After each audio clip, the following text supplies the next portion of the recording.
Alhamdulillahirrahmanirrahim. Pada siang hari ini kita dapat berkumpul bersama-sama di ruang kelas ini dalam keadaan sehat walafiat dalam acara diseminasi modul 1.4 berbagi praktek baik, pemahaman dan penerapan budaya positif. Yang terhormat Ibu Kepala SD Negeri 1 Keropak, Ibu-ibu guru yang kami hormati, pada kesempatan kali ini Ibu Tari akan melaksanakan berbagi praktek baik kepada kita semua. Mari kita ikuti acara siang hari ini dengan membaca basmalah terlebih dahulu. Semoga acara pada hari ini dapat berlangsung dengan lancar dan baik. Bismillahirrahmanirrahim. Acara selanjutnya kami serahkan kepada Bu Tari, waktu dan tempat juga silakan. Baik, terima kasih atas waktu yang telah diberikan kepada saya. Sebelumnya kita buka dulu. Assalamualaikum warahmatullahi wabarakatuh. Baik, pada kesempatan siang hari ini saya akan melakukan berbagi praktek baik atau diseminasi dari pendidikan yang saya peroleh di guru penggerak, yaitu di modul 1.4 perihal penyebaran, pemahaman dan penerapan budaya positif. Nah, sebelum memulai kegiatan pada siang hari ini, saya ada ice breaking sebentar. Mari kita lemaskan tulang dan otot nih, ibu-ibu. Kita mau ice breaking sebentar untuk bersama-sama kita biar lebih semangat untuk diseminasi pada siang hari ini. Ibu-ibu, saya mohon untuk berdiri. Tangan ke atas menggapai bintang, tangan ke samping lihat terang, tangan ke depan ikan berenang, duduk yang rapi siap berdoa.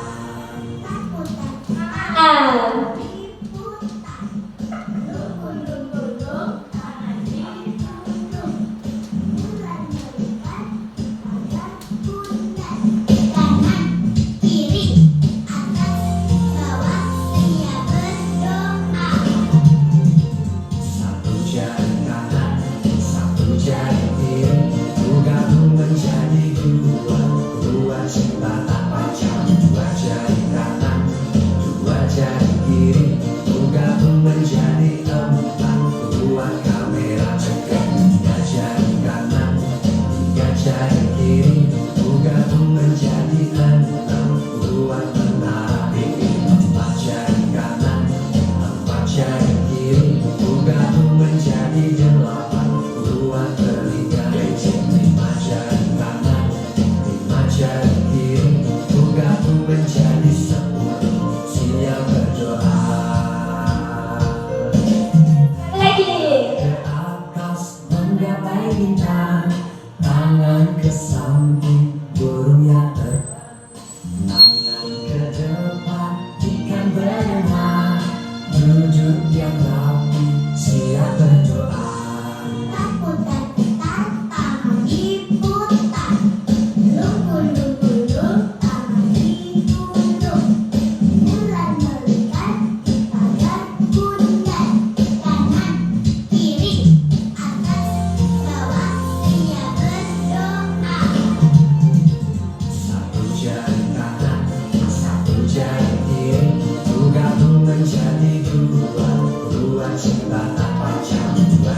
semoga tadi bentuk ice breaking kita bisa membuat kita semua pada siang hari ini lebih semangat lagi untuk belajar bersama. Karena di sini saya tidak akan memberikan atau sebagai guru, tapi kita akan bersama-sama belajar apa itu budaya positif di sekolah.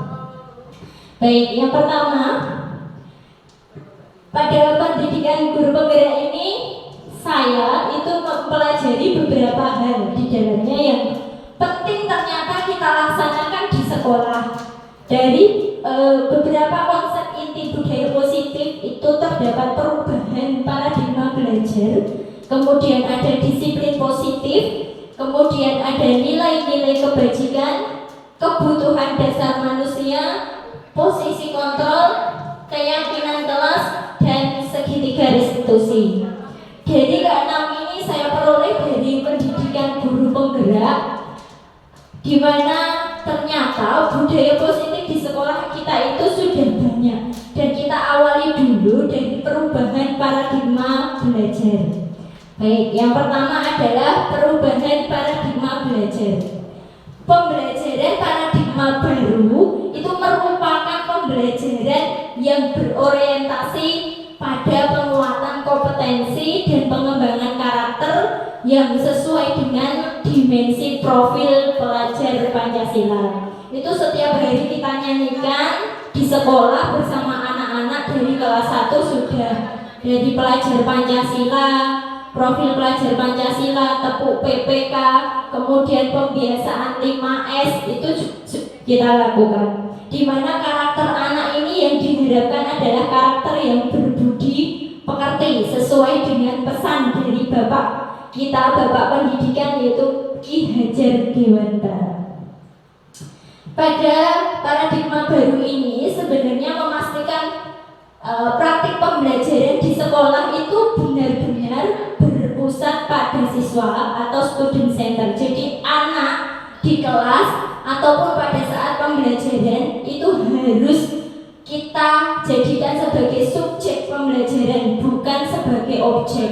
Jadi anak kita minta untuk berpartisipasi aktif di kelas agar pembelajaran yang kita lakukan itu lebih aktif, lebih menyenangkan, dan anak juga bisa mengikuti dengan baik. Di mana setiap anak itu dalam melakukan pembelajaran itu harus kita perhatikan kebutuhan belajarnya, kemudian tahapan perkembangannya. Seperti Bu Nani contohnya, kalau di kelas 1 itu dibedakan masing-masing anak itu ada yang sudah bisa membaca, kemudian ada yang belum. Nah, itu juga harus perhatikan kebutuhan belajarnya. Mengatakan baik, yang kedua kita akan masuk pada ini. Coba ibu-ibu, coba ibu-ibu sekarang kita ikuti ilustrasi di depan ini. Coba kita akan melakukan sebuah praktik untuk membuka kepalan tangan.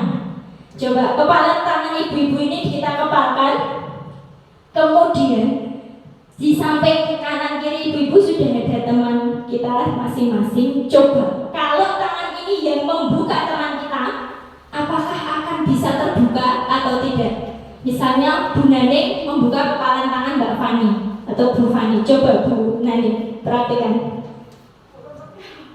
Bisa? Tidak. Coba sekarang Bu Fani membuka kepalan Bu Nani. Tidak bisa.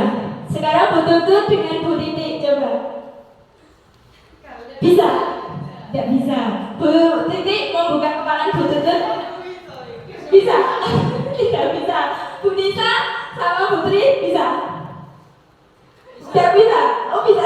Bisa, ada bisa sedikit. Coba sekarang Bu Tri ke Bu Nisa, bisa? Tidak bisa. Tapi kepalan tangan ini kalau kita sendiri yang membuka, coba kita buka satu persatu jarinya, pasti bisa. Bisa. Kenapa ibu-ibu kira-kira? Ada yang bisa? Coba Bu Wadi mau tanya. Bisa, kenapa? Kalau sendiri kita bisa membuka, tapi ketika orang lain yang mau membuka, kenapa tidak bisa? Kalau dari diri kita sendiri itu gampang, karena kemauan dari dalam diri. Jadi tidak ada tuntutan dari orang lain. Betul, itu kuncinya. Jadi kepala tangan tadi bisa terbuka karena dorongan dari dalam diri kita, bukan dari teman. Kalau kepala tangan tadi mau dibuka sama teman, sedangkan dalam diri kita tidak ada dorongan untuk membukanya, maka kepala tangan ini tidak akan terbuka seperti itu. Nah, itu sama halnya dengan murid. Ketika kita mendorong murid untuk belajar, tapi tidak ada keinginan dari dalam diri murid, maka murid juga tidak akan dengan senang hati untuk belajar, begitu. Jadi motivasi dalam diri itu penting. Dorongan dalam diri setiap orang itu punya kontrol yang luar biasa. Kontrol itu yang bisa mempengaruhi tindakan dari seseorang. Itu dari kepala tangan. Baik, nah ini yang menyampaikan posisi kontrol atau teori kontrol itu ada Dr. William Glasser, yaitu dikenal dengan choice theory atau teori pilihan. Kata. Nah, kontrol itu yang perlu kita luruskan adalah yang pertama, guru itu biasanya mengontrol murid. Murid-muridnya panjenengan kalau dikontrol, apakah bisa? Coba Bu Nani, kalau jenengan kontrol murid, apakah muridnya mau misalnya duduk gitu? Muridnya belum? Belum tentu. Kenapa kok belum tentu, Bu? Karena karakter anak itu berbeda. Baik. Karena setiap karakter anak berbeda. Baik. Jadi guru itu tidak bisa ketika murid itu dikontrol, maka murid itu tidak akan berkembang sesuai dengan dirinya sendiri, hanya sesuai dengan keinginan guru. Yang kedua, penguatan positif efektif dan bermanfaat. Jadi kita menguatkan murid dengan hal yang positif, maka itu akan berdampak positif dan itu justru akan berdampak luar biasa dari dalam diri murid. Tapi kalau kita memberikan penguatannya itu memakai negatif, misalnya tidak boleh terlambat. Ketika tidak boleh terlambat, apa yang dilakukan anak? Justru tidak taat pada aturan. Tapi ketika disampaikan kalau datang kelas harus tepat waktu, itu jauh lebih positif untuk anak. Yang ketiga, kritikan itu dapat membuat orang merasa bersalah dalam penguatan karakter. Misalnya anak didik kita, Nisa, kamu belajarnya tidak semangat, kenapa? Ketika anak menjawab malas Bu, gitu. Ketika malas kemudian langsung dikritik, gak boleh malas. Kalau kamu malas nanti kamu bodoh. Nah, itu kritikan buat anak. Justru itu yang akan diingat oleh anak-anak kita, anak-anak didik kita di sekolah. Itu yang akan diingat adalah kritikan negatifnya.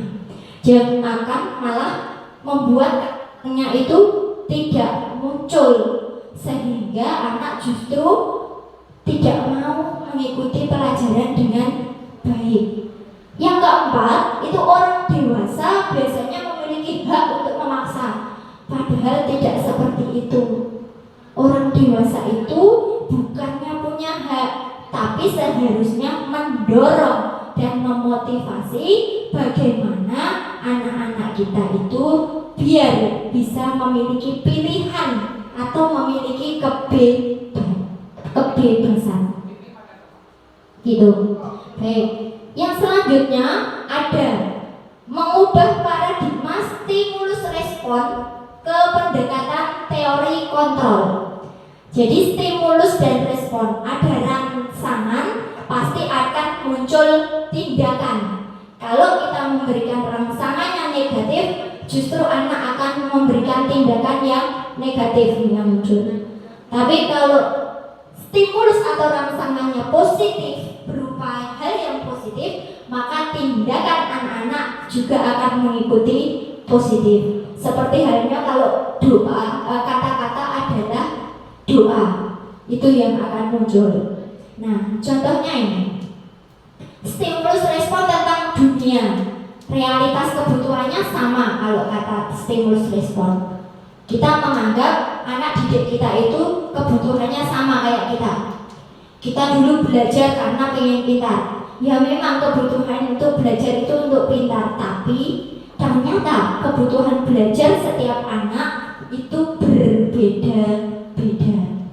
Kemudian dari teori kontrol itu meluruskan bahwa kebutuhan setiap individu itu berbeda-beda, tidak bisa disamakan karena setiap individu punya karakteristiknya masing-masing, punya keunikannya masing-masing.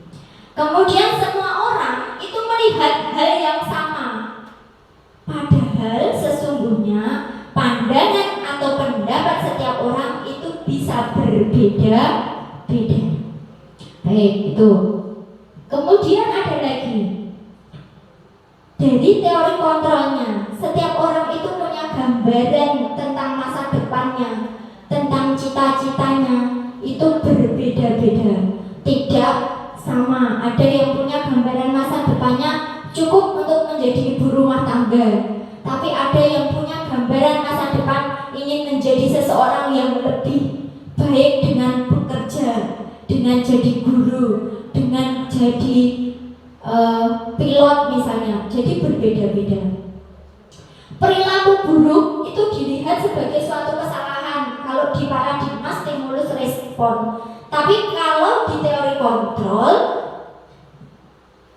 hanya ada Anda yang bisa mengontrol diri sendiri, bukan orang lain. Jadi kita sendiri yang mengontrol diri kita sendiri, bukan Bu Nani mengontrol Bu Tari, bukan Bu Tari mengontrol Bu Nani, tapi masing-masing kita punya porsinya untuk mengontrol dirinya sendiri. Baik. Yang selanjutnya adalah disiplin positif. Kalau menurut Bu Tutut, yang Bu Tutut secara gambaran saja, disiplin positif itu apa? Disiplin positif kalau Bu Tutut, kalau di lingkungan sekolah kita. Disiplin positif dalam hal melakukan suatu kebaikan seperti itu. Apa contohnya? Contohnya yang kita lakukan di sini mendisiplinkan anak-anak setiap pagi sebelum pembelajaran itu membaca Asmaul Husna bersama-sama. Setelah itu, sebelum itu anak-anak baris terlebih dahulu di luar kelas, berbaris, masuk satu-satu sesuai dengan arahan ketua kelasnya. Baru itu masuk ke kelas dan membaca Asmaul Husna bersama-sama dan menunggu guru datang. Terima kasih. Ya, begitu. Ternyata disiplin positif di lingkungan sekolah kita itu sudah ada. Dimulai dari anak sebelum masuk kelas.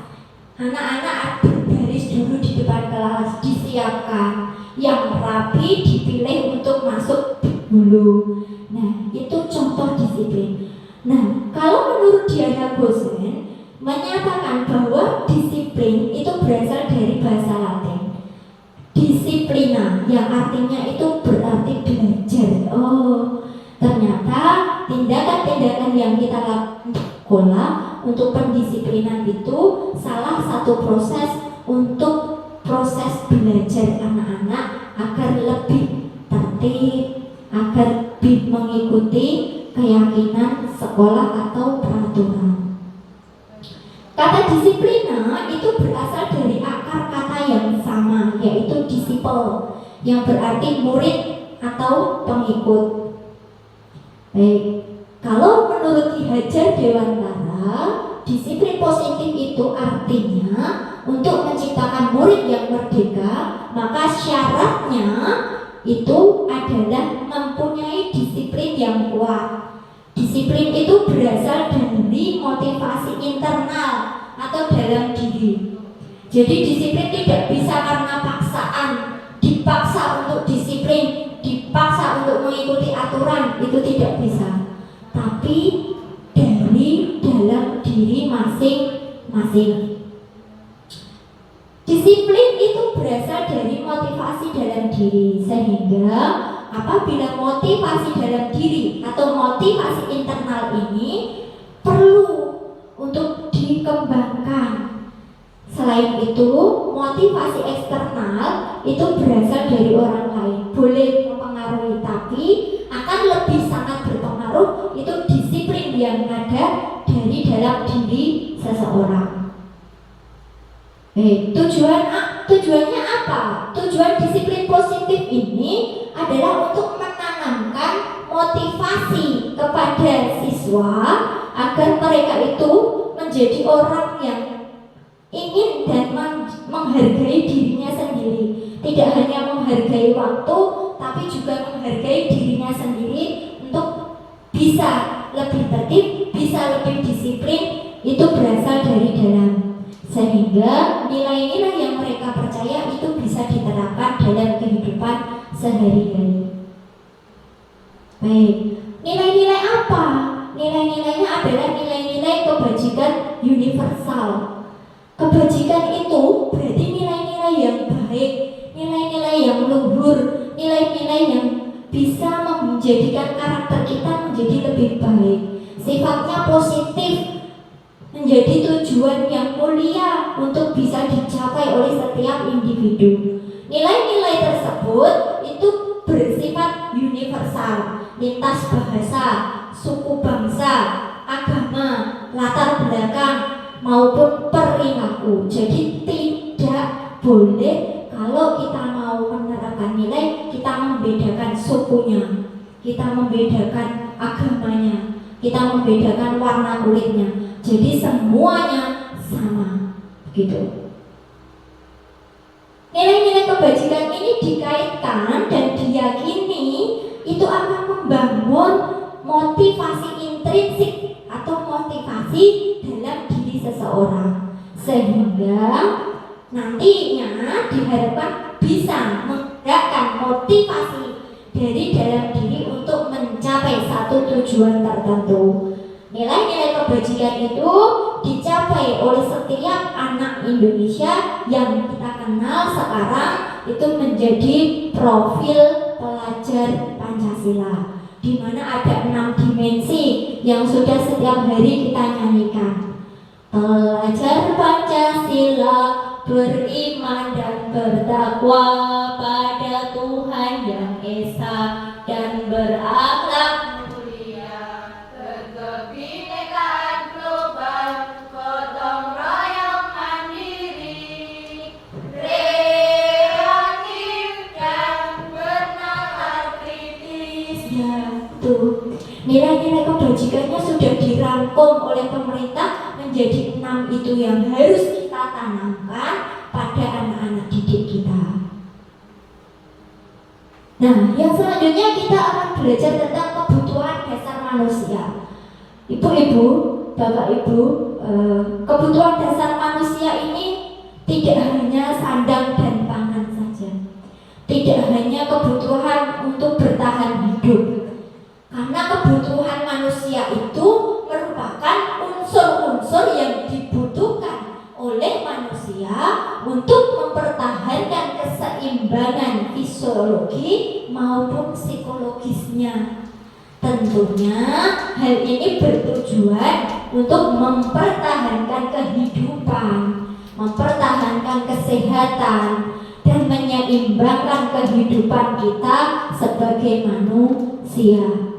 Sehingga manusia itu kita akan berusaha bagaimana caranya kita bisa memenuhi kebutuhan kita dari yang fisiologi sampai yang psikologis kita. Bagaimana caranya agar kita itu hidup bisa berjalan dengan optimal.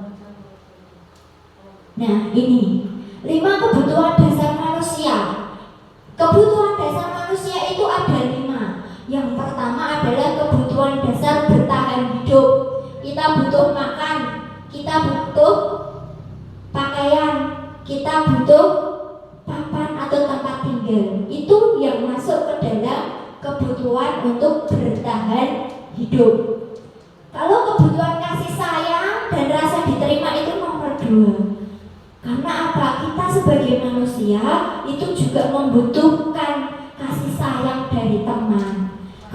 sayang dari keluarga, kita butuh diterima oleh masyarakat, kita butuh diterima oleh murid, kita butuh untuk diakui kalau kita itu ada keberadaannya di sini dan bisa berpengaruh. Kebutuhan yang ketiga adalah kebutuhan penguasaan, di mana kita itu sebagai manusia butuh untuk menjadi sifat yang sebagai pemimpin. Jadi kita butuh kekuasaan untuk memenuhi kebutuhan penguasaan. Yang keempat ada kebutuhan kebebasan. Kita itu butuh kebebasan, tidak hanya kebebasan berpendapat, tapi juga kebebasan untuk menentukan pilihan. Ini halnya sama dengan murid. Murid juga butuh hal-hal ini, butuh kebebasan, bisa menentukan pilihannya ketika mau belajar di kelas maupun di luar kelas. Kemudian yang terakhir ada kebutuhan kesenangan. Kita butuh kesenangan, kita butuh hiburan. Makanya kalau kita sedang banyak pekerjaan, terus murid di kelas kok susah untuk diajak komunikasi, alhasil kita butuh apa? Terkadang kita nonton drama Korea, kita sholawatan, kita nonton film ke bioskop, karena kita butuh kesenangan. Jangan hanya kita bekerja terus, karena saya tahu sebagai guru kita dituntut untuk di rumah bekerja, di sekolah bekerja, istirahat pun kita tetap bekerja. Tapi ingat, sebagai manusia kita butuh kelima hal ini: bertahan hidup, kasih sayang dan rasa diterima, penguasaan, kebebasan, dan juga kebutuhan kesenangan. Ini motivasi perilaku manusia. Kita belajar motivasi perilaku manusia. Ternyata ketika kita berperilaku, itu ada hal yang mendasari kita untuk melakukan tindakan tersebut. Yang pertama, untuk menghindari ketidaknyamanan atau hukuman. Biasanya ini anak-anak, karena tidak mau dihukum oleh bu gurunya, akhirnya mengikuti aturan. Itu karena takut akan adanya hukuman. Nah, ini masuknya bukan dari internal justru, tapi dari eksternal, dari luar. Kemudian yang kedua, untuk mendapatkan imbalan atau penghargaan. Ternyata anak-anak didik kita ketika melakukan sesuatu atau melakukan tindakan di sekolah itu mungkin dengan mencari perhatian, takut hukuman, tapi juga ada yang mau maju ke depan kelas itu hanya karena mendapatkan reward dari bu gurunya, contohnya bintang. Mereka mau mengerjakan tugas kalau mereka dapat bintang. Mereka mau membuang sampah pada tempatnya kalau mereka dapat bintang. Nah, ini motivasinya dari penghargaan atau dari eksternal. Kemudian yang ketiga, untuk menjadi orang yang mereka inginkan dan menghargai diri sendiri dengan nilai-nilai yang mereka percaya. Ini yang bagus. Karena anak melakukan tindakan yang akan mereka lakukan itu karena dalam dirinya, karena keinginan dari dirinya sendiri. Saya ingin untuk dihargai, saya ingin melakukan ini karena saya mau belajar, saya mau mengikuti kelasnya Bu Tutut, mengikuti pelajarannya Putri, karena saya mau belajar mendapatkan ilmu, bukan karena takut dihukum, bukan karena tidak diberi penghargaan, tapi justru ini yang dari dalam diri. Dan ini yang penting untuk di sekolah kita untuk dimunculkan. Yang selanjutnya ada hukuman, konsekuensi, dan restitusi. Yang pertama adalah hukuman. Hukuman itu tidak terencana, muncul tiba-tiba. Kemudian murid tidak tahu apa-apa, tidak dilibatkan.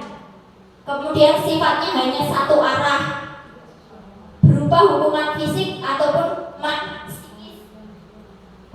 Contohnya begini, kamu tidak mengerjakan PR, keluar, lari ke lapangan.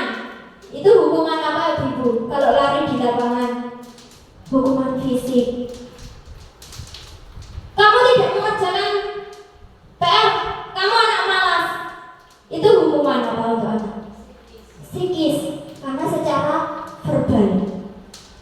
ini berupa hukuman, tidak terencana, tiba-tiba muncul karena suatu perbuatan yang mungkin kita anggap melanggar, sehingga kita tiba-tiba menghukum saja anak murid kita, tidak melihat kenapa anak ini melakukan hal tersebut.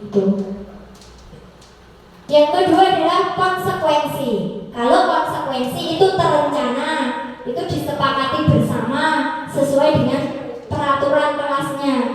Kemudian murid itu tetap nyaman, dibuat tidak nyaman, karena guru selalu memonitor atau memantau. Contohnya begini, di kelas kita sudah sepakati kalau mengerjakan tugas tidak boleh mencontek misalnya. Nanti kalau mencontek akan mendapatkan tugas tambahan. Nah, itu namanya konsekuensi karena sudah ada aturannya, ada kesepakatan bersama. Kalau melanggar akan ada sanksi. Itu namanya konsekuensi. Kalau hukuman itu tiba-tiba. Kalau konsekuensi itu ada kesepakatan, tapi ini tetap murid yang tidak nyaman, murid yang dibuat tidak nyaman. Dan kita sebagai guru yang mengontrol, weh gak ada tugas gak? Weh gak ada PR gak? Gitu. Yang ketiga ada restitusi. Restitusi ini adalah proses menciptakan kondisi bagi murid untuk memperbaiki kesalahan yang sudah dilakukan. Nah, prosesnya itu kolaboratif atau bekerja sama untuk mengajarkan murid bisa mencari solusi atas permasalahan yang mereka hadapi. Contohnya kalau kemarin saya sudah melakukan di kelas itu, ada anak yang berantem dengan temannya karena bukunya diambil. Kita tanya dulu kenapa dia melakukan itu. Kita tidak boleh menyalahkan begitu saja. Kita tanya, kita dampingi. Kemudian nanti baru setelah itu kita cari keyakinan kelas apa yang dilanggar. Setelah itu baru nanti proses untuk solusinya bagaimana. Itu namanya restitusi. Kalau hukuman tadi tiba-tiba, kalau konsekuensi itu disepakati tapi murid tetap dirugikan. Kalau restitusi itu kita mencari solusi bersama-sama dengan murid. Nah, ini sebagai guru kita punya 5 posisi kontrol. Yang pertama sebagai penghukum. Yang kedua, pembuat merasa bersalah. Yang ketiga, teman. Yang keempat, pemantau. Yang kelima, manajer. Kalau penghukum itu seperti tadi contohnya, saya misalnya tiba-tiba meminta anak untuk keluar kelas, tidak boleh masuk kelas karena mengerjakan. Itu termasuk penghukum. Kalau pembuat merasa bersalah, ditanya, tapi kita buat anak itu merasa bersalah. Kamu kenapa kok melakukan pertengkaran dengan temanmu? Kamu tahu tidak kalau pertengkaran itu salah? Nah, dia akan mulai mencari, oh iya, pertengkaran itu salah untuk dilakukan, gitu. Jadi dia akan merasa bersalah. Kalau teman, terkadang ini kita sama anak itu pengennya murid menganggap kita teman, tapi hati-hati ibu-ibu. Kalau anak sudah nyaman dengan kita dan menganggap sebagai teman, yang ada anak justru diberinya tidak akan menghormati kita sebagai guru. Itu yang harus hati-hati. Kemudian sebagai pemantau, kita memantau kesalahan anak, kita memberikan hukuman, kita memberikan rasa bersalah, kita pantau akibatnya yang harus dilakukan setelah melakukan kesalahan, kita memantau.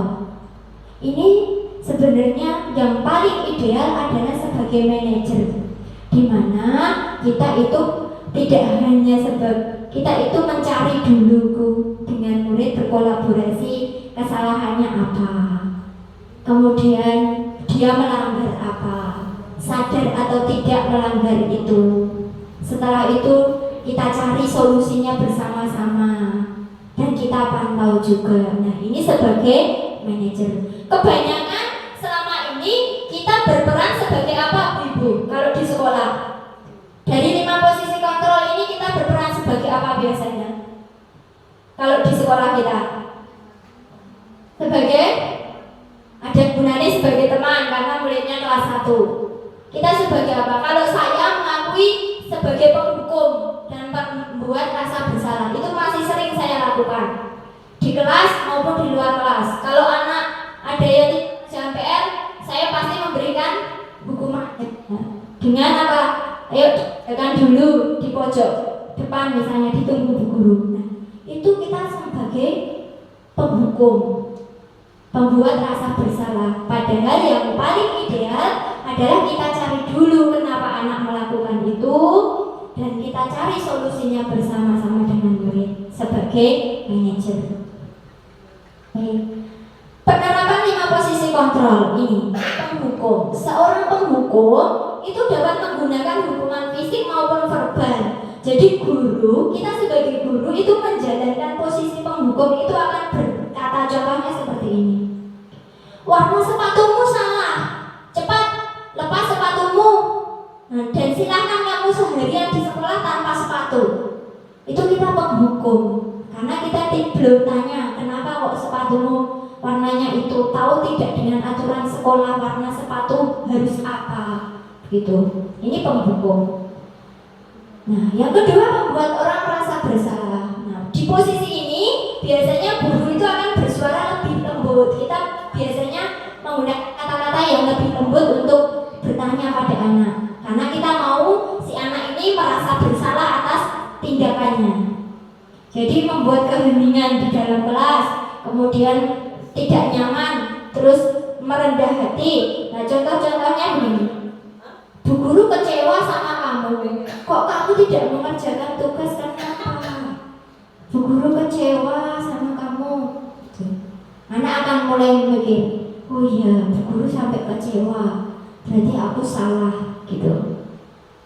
Nah, ini sebagai teman, posisi ini guru itu tidak hanya menyakiti murid, tetapi selalu berusaha untuk mengontrol murid melalui persuasi. Posisi ini dampaknya bisa positif tapi juga bisa negatif. Kalau positif, hubungan dengan guru antara guru dan siswa menjadi lebih baik karena siswa menganggap kita sebagai teman. Tapi negatifnya yaitu tadi, kita tidak dihargai oleh murid. Contohnya begini, ayolah bantu ibu, nanti ibu dimarahi sama bu kepala sekolah. Nah, itu kita menganggap murid sebagai teman, karena kita minta bantuannya agar kita tidak dimarahi kepala sekolah. Yang selanjutnya monitor, kita sebagai pemantau. Nah, posisi pemantau itu kalau berdasarkan peraturan dan konsekuensi dengan memisahkan antara hubungan pribadi dan juga hubungan profesional. Kita sebagai guru harus bisa memisahkan mana masalah pribadi dan mana yang harus kita tangani di sekolah secara profesional. Peraturannya apa? Tanya dulu. Apa yang telah kamu lakukan tadi? Kok Bu Guru dengar dari Bu Tutut kamu tadi berantem begitu? Kita tanya dulu, kita memantau. Nah, ini yang paling ideal yang harus kita terapkan di sekolah itu sebagai posisi kontrol manager, di mana kita itu sebagai mentor, sebagai guru itu berbuat atau bertindak itu bersama-sama dengan murid, tidak mungkin sendirian. Kita pasti melibatkan murid di dalamnya. Nah, mengajak siswa itu untuk bertanggung jawab atas tindakan atau perilaku yang mereka lakukan. Tuh. Nah, ini kalau kita posisinya sebagai manajer, maka kita akan menganalisis, mencari tahu kebutuhan murid, kemudian kesalahannya kenapa, kita cari tahu dulu, kemudian kita cari solusinya bersama. Terus bagaimana caranya biar anak bisa meyakini keyakinan kelasnya itu ada yang dilanggar. Tuh, nah ini posisi kontrol restitusi. Contohnya, murid berkata, saya tidak peduli Bu, saya melanggar. Itu. Kemudian dampaknya apa? Itu bisa mengulangi kesalahan. Kesalahannya akan berulang. Murid akan melakukan kesalahan yang sama nantinya. Sama halnya yang akan dilakukan oleh guru. Kalau kita misalnya tidak peduli dengan peraturan sekolah, kita akan melakukan kesalahan-kesalahan berulang di sekolah, gitu. Itu contohnya. Kemudian ada lagi, maafkan saya. Dengan rendah hati sebagai manusia, kita pasti merasa gagal dan merasa kita itu tidak berharga. Akhirnya kita menjadi punya rasa bersalah, gitu. Sampai nanti di posisi manajer yang paling terakhir, bagaimana caranya agar kita itu bisa memperbaiki keadaan atau kesalahan. Nah, ini keyakinan kelas. Keyakinan kelas itu ada di sekolah kita. Keyakinan sekolah juga sudah ada. Nah, keyakinan ini merupakan nilai-nilai kebaikan atau prinsip-prinsip yang disepakati bersama secara universal. Tidak hanya murid yang harus sepakat, tapi kita guru. Tidak hanya guru atau kepala sekolah saja yang menyepakati, tapi disepakati juga oleh murid dan misalnya orang tua, gitu. Kalau di kelas, Bu Fani sudah membuat keyakinan kelas belum? Contohnya misalnya di kelas tidak boleh membuang sampah sembarangan, gitu. Sudah, baik. Bedanya apa, Bu? Kalau menurut Ibu, bedanya peraturan kelas dengan keyakinan kelas. Kalau peraturan kelas bagaimana? Dibuat oleh sekolah. Terus kalau keyakinan kelas? Oke, kalau keyakinan kelas itu dibuat oleh guru dan siswa. Kesepakatan guru dengan siswa, betul. Kalau keyakinan kelas itu kita harus melibatkan murid untuk membuatnya. Di kelas itu kita mau bagaimana? Bersama anak-anak. Di kelas kita kalau mau pelajaran aktif semua, berarti kita tuliskan. Setuju tidak anak-anak dengan keyakinan itu? Anak-anak juga harus memberikan sumbangsinya, berpartisipasi, memberikan umpan balik. Bu, saya maunya di kelas itu menyenangkan, tulis. Pelajaran yang menyenangkan, gitu. Itu keyakinan kelas. Jadi disepakati bersama antara guru dan juga murid. Karena yang akan mengikuti aturan itu tidak hanya kita, tapi juga murid. Nah ini langkah-langkahnya untuk pembentukan keyakinan kelas. Keyakinan kelas itu bersifat lebih abstrak daripada peraturan, lebih rinci, kemudian nyata, karena bisa diterapkan di sekolah, diterapkan di kelas, dan disepakati bersama-sama. Keyakinan kelas berupa pernyataan-pernyataan universal, pernyataan-pernyataan umum yang bisa diterima dan bisa dimaknai oleh anak-anak murid kita dan juga kita sendiri. Kemudian pernyataan keyakinan kelas itu dibuat dalam bentuk positif. Contohnya begini, dilarang membuang sampah sembarangan. Itu negatif atau positif? Ada kata dilarang membuang sampah sembarangan. Itu pernyataan negatif atau pernyataan positif, Ibu? Dilarang membuang sampah sembarangan. Itu pernyataan negatif atau positif? Beda enggak kalau dengan buanglah sampah pada tempatnya? Lebih positif yang mana? Buanglah sampah pada tempatnya. Itu yang dimaksud. Kan kadang kita menuliskan peraturan itu tidak boleh coret-coret tembok, tidak boleh coret-coret meja dan kursi, gitu. Nah, tidak boleh kok. Harusnya bagaimana? Biar lebih positif kata-katanya, pernyataannya lebih positif. biar tidaknya hilang. Misalnya ini ada kata ini, tidak boleh coret-coret di dalam kelas. Lebih positif mana? Coba kata-katanya diubah. Bagaimana? Lebih baiknya jagalah kebersihan kelas, gitu. Itu pernyataan positif. Jadi keyakinan kelas itu harus memuat pernyataan atau kalimat yang positif, begitu. Nah, keyakinan kelas ini dibuat tidak terlalu banyak, jadi hanya sedikit. Tidak usah banyak-banyak seperti peraturan sekolah. Misalnya kita sepakati 5, ya cukup 5 saja. Tidak perlu sampai 12 atau bahkan 20 seperti keyakinan sekolah, seperti itu. Nah, semua anggota kelas itu bersedia untuk meninjau kembali keyakinan kelas dari waktu ke waktu. Jadi kira-kira sudah dijalankan belum? Ada yang pernah dilanggar tidak? Ada yang perlu dirubah tidak? Itu kita harus ditinjau kembali. Jadi semua kelas, anggota kelas nanti ikut berpartisipasi dan berkontribusi. Oke. Nah, ini contohnya. Keyakinan kelas 1, setiap anggota kelas perlu belajar.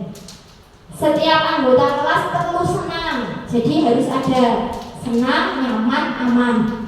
Kemudian kalau keyakinan kelas 5 itu nanti akan berbeda lagi dengan yang di kelas 1. Karena kalau kelas 1 itu pemahamannya masih kurang untuk kalimat-kalimat yang panjang. Kita ubah menjadi lebih enak untuk diterima. Kalau di kelas 5 karena sudah anak-anak yang besar, anak-anak sudah usia-usia yang bisa dan sudah di fase yang bisa membaca, sudah bisa memahami, kita ganti. Selalu bersikap positif, gitu. Berarti senang, terus berpartisipasi, gitu. Nah, ini kalau di SMP nanti beda lagi keyakinan kelasnya. Contohnya seperti ini. Kami meyakini bahwa sangat penting untuk menghormati semua orang dan barang milik orang lain. Itu contohnya. Ini guru tugasnya untuk mengajar, mendidik, menjawab pertanyaan. Bukan malah menyakiti, bukan memaksa ataupun merapikan barang-barang murid. Nah, murid tugasnya apa? Belajar. Terus mencoba, memeriksa tugas kembali, mengikuti peraturan. Guru tugasnya bukan untuk menyakiti atau disakiti atau mengeluh, gitu.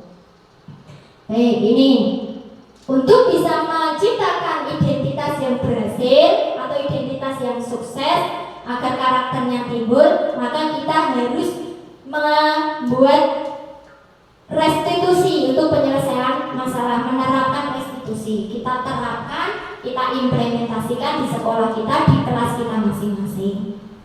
Nah, restitusi itu sebagai cara untuk menanamkan disiplin positif pada siswa.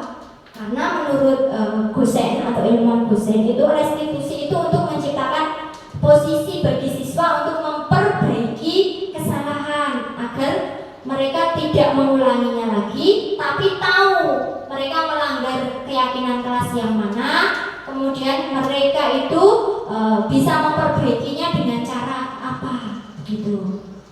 Bukan karena kesalahan terus dihukum, diberi rasa bersalah, tidak. Tapi kita cari tahu, kita selesaikan bersama. Jadi nanti karakter anak itu akan lebih kuat. Kalau ada masalah, dia akan bisa menyelesaikan, tidak ditinggal pergi begitu saja.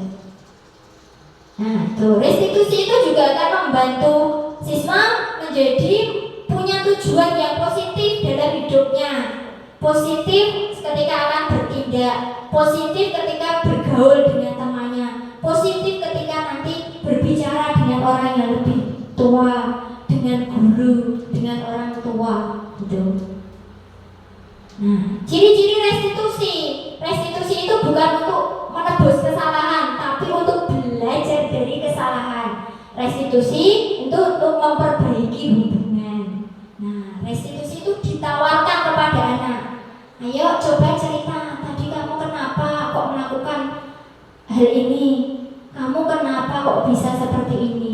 Di sini Bu Guru tidak cari siapa yang salah, tidak cari siapa yang benar. memang salah. Bu guru pun pasti pernah melakukan. Jadi kita kuatkan dulu. Setelah kita kuatkan, nanti baru kita tanya. Tadi kamu melakukan itu, apakah itu sudah betul? Apakah itu tidak melanggar? Nah, keyakinan kelas apa yang kamu langgar? Itu ditanya. Dia akan cerita. Ketika sudah cerita, kita tanya. Kalau kamu melanggar, kira-kira apa yang akan kamu perbaiki, nak? Gitu. Nanti dia akan mencari solusinya sendiri dengan menggali dari pertanyaan-pertanyaan kita. Nah, restitusi itu fokusnya pada karakter, bukan pada tindakan yang salah. Jadi kita menguatkan karakter anak agar lebih kuat dan tidak mengulangi tindakan yang sama atau kesalahan yang sama ke depan. Misalnya melakukan kesalahan yang sama, anak sudah tahu solusi untuk menyelesaikannya seperti apa, begitu. Nah, ketika restitusi ini dijalankan, maka karakter anak akan lebih kuat nantinya. Nah, ini segitiga restitusi. Yang pertama adalah menstabilkan identitas dari bawah dulu. Karena setiap orang pasti melakukan kesalahan, bukan satu-satunya yang pernah melakukan itu. Kita pun sebagai guru pasti pernah melakukan hal seperti itu. Nah, yang kedua, validasi tindakan yang salah. Kita cari tahu kenapa dia kok melakukan kesalahan itu. Pasti ada alasannya. Ada enggak cara efektif untuk melakukan, kalau misalnya dia marah terus banting-banting, ada enggak cara yang lebih efektif kalau ketika marah tidak banting-banting? Dengan cara apa? Kita cari. Kemudian menanyakan keyakinan. Kita tanya, kalau begitu kamu melakukan hal itu, nak, kira-kira keyakinan kelas apa yang sudah kamu langgar? Dia akan menjawab keyakinan kelas yang kita buat bersama tadi. Kemudian dia melanggar di bagian mana? Dia akan mulai menjawab. Nah, kita tanya lagi, kalau kamu melanggar itu, apa yang akan kamu lakukan untuk memperbaiki kesalahanmu? Misalnya terlambat, dia akan cari, oh, set alarm bu, bangun lebih pagi, tidurnya tidak larut malam, gitu. Ini segitiga restitusi. Baik, nah ini contoh-contohnya stabilkan identitas. Mengubah identitas anak dari yang gagal menjadi yang sukses. Kemudian validasi tindakan yang salah. Nih, dari restitusi itu untuk memahami apa alasan dari seseorang itu melakukan kesalahan.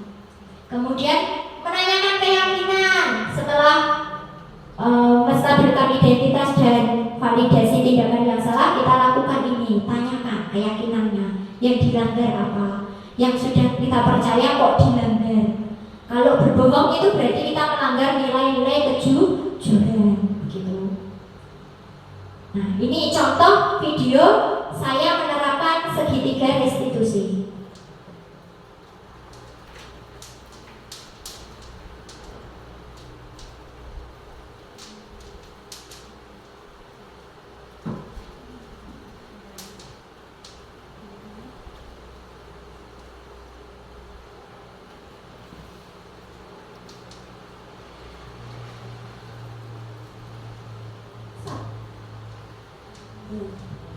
Sudah berbunyi, anak-anak sudah bersiap untuk pergi sebelum masuk kelas, kecuali Najwa yang belum pergi.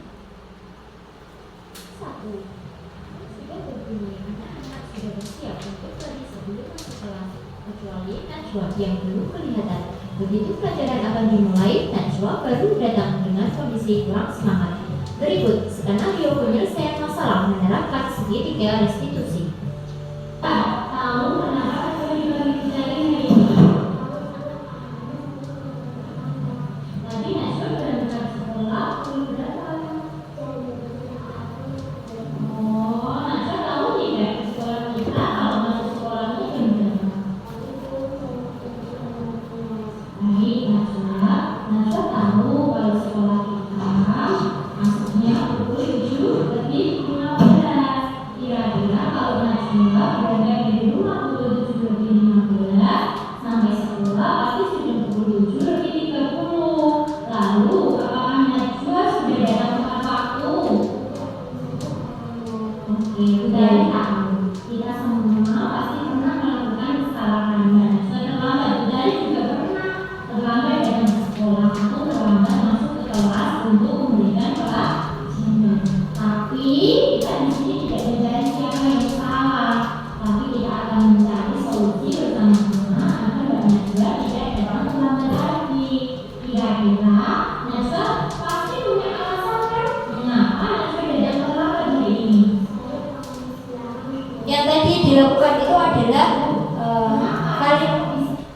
menstabilkan identitas. Kenapa kok datang terlambat? Bu guru juga pernah terlambat, tapi Mbak Najwa pasti punya alasan kan, gitu. Itu ditanya dulu. Kemudian divalidasi tindakannya. Loh, kenapa kok sampai bisa terlambat? Gitu. Bu Tari juga pernah terlambat karena motornya mungkin rusak. Ditanya, anak juga ditanya untuk validasi tindakannya kenapa.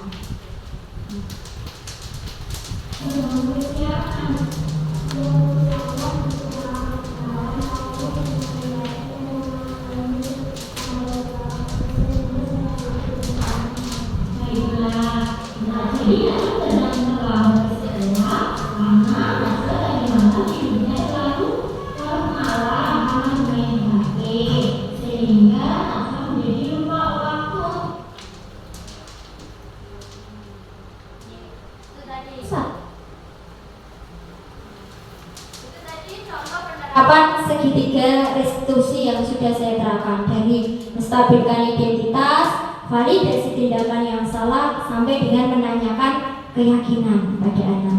Nah, coba Bu Ibu, sekarang saya punya kasus ini. Saya pengen Ibu-Ibu juga belajar tentang segitiga restitusi.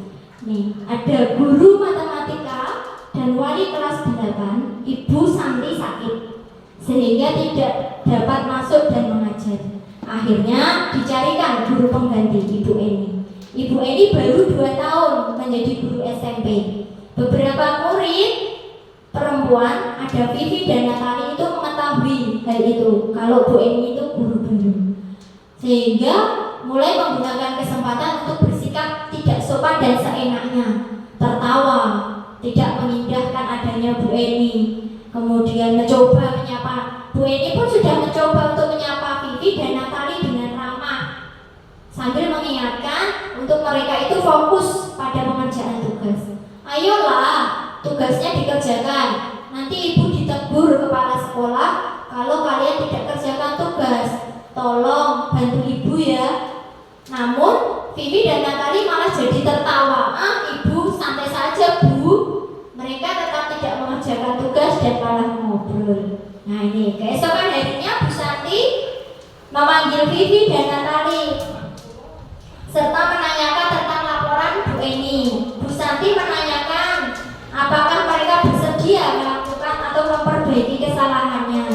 Nah, Vivi dan Natali sempat ragu-ragu membela diri, namun pada akhirnya mengatakan akan meminta maaf.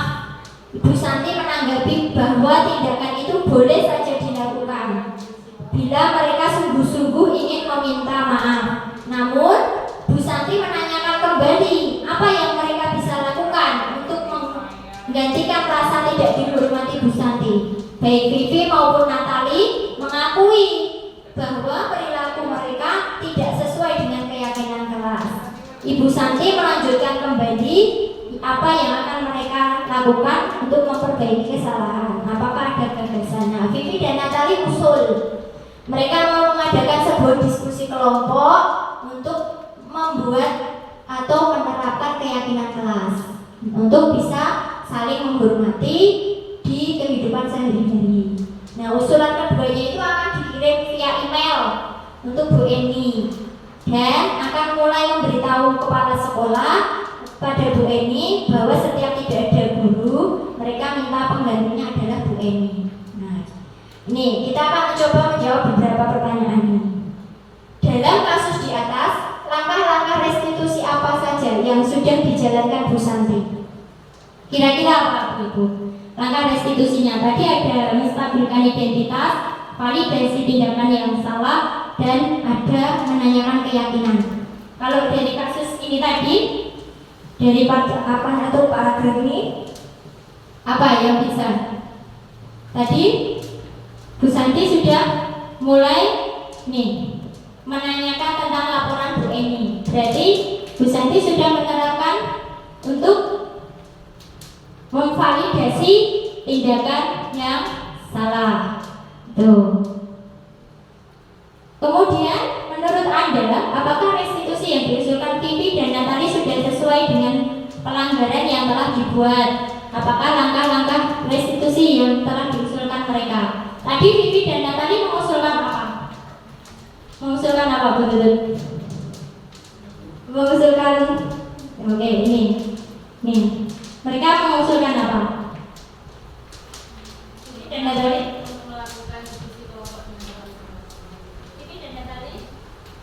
untuk melakukan sebuah diskusi kelompok dengan teman sekelasnya.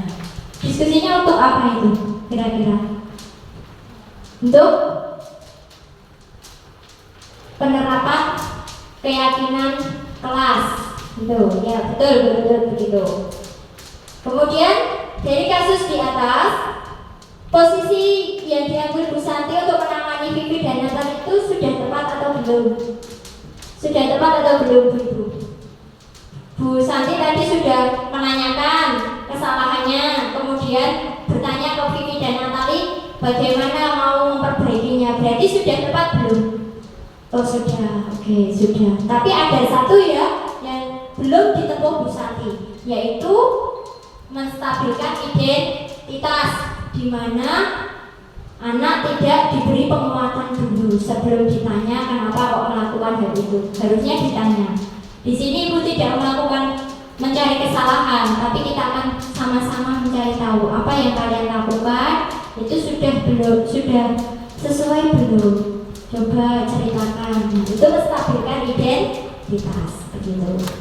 Nah, kesimpulannya pertemuan kita hari ini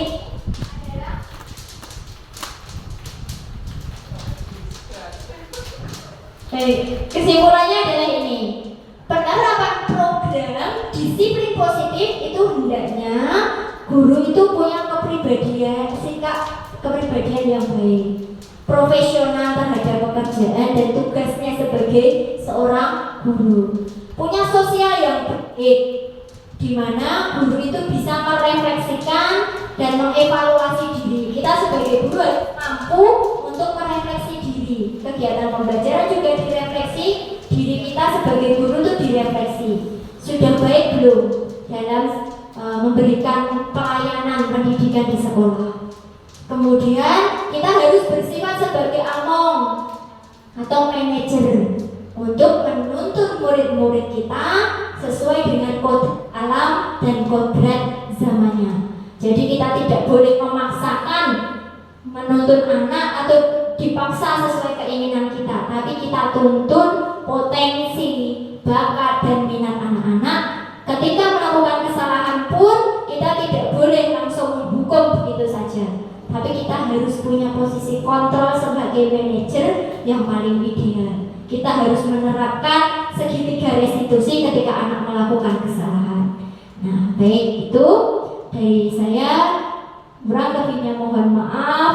Terima kasih atas waktu yang sudah diluangkan oleh ibu-ibu semua dalam membantu saya menyelesaikan aksi nyata diseminasi penyebaran pemahaman dan penerapan disiplin positif di SDN 1 Kelopak. Dari saya, banyak salahnya, saya mohon maaf apabila terdapat kata-kata ataupun tindakan saya yang keliru, yang salah, saya mohon maaf yang sebesar-besarnya. Billahi taufiq wal hidayah. Wassalamualaikum warahmatullahi wabarakatuh.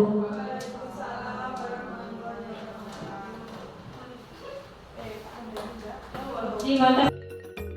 Saya Tutut Amalia Utami, guru SD Negeri 1 Kelopak, peserta pengimbasan diseminasi Butari. Butari dalam menyampaikan materi sudah sangat baik dan mampu memahamkan tentang penerapan disiplin positif dan segitiga restitusi.